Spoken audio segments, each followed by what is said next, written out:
હવે આગળ વાત કરીએ તો ભરૂચના તરસાલી અને મકરપુરા વિસ્તારમાં કૃત્રિમ તળાવની ડીસીપી ઝોનથી અભિષેક ગુપ્તાએ લીધી મુલાકાત।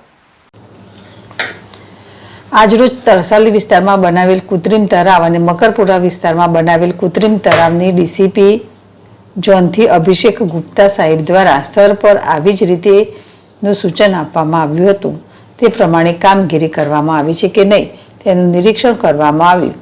સાથે જ F division ACP Pranav Kataria સાહેબ અને મકરપુરા પોલીસ સ્ટેશનના પીઆઈ MM ગોહિલ સાહેબ અને એક્ઝિક્યુટિવ એન્જિનિયર દક્ષિણ ઝોન અનુપ પ્રજાપતિ સાહેબ દ્વારા તમામ કામોની માહિતી આપવામાં આવી હતી અને કૃત્રિમ તળાવની આસપાસ લાઇટની સુવિધા, હેલોજન, ફોક્સ, રોડ રસ્તાની યોગ્ય રીતે કામગીરી કરવામાં આવી છે કે નહીં તેની ચકાસણી કરવા માહિતી મેળવી જરૂરી સૂચન આપવામાં આવ્યા હતા।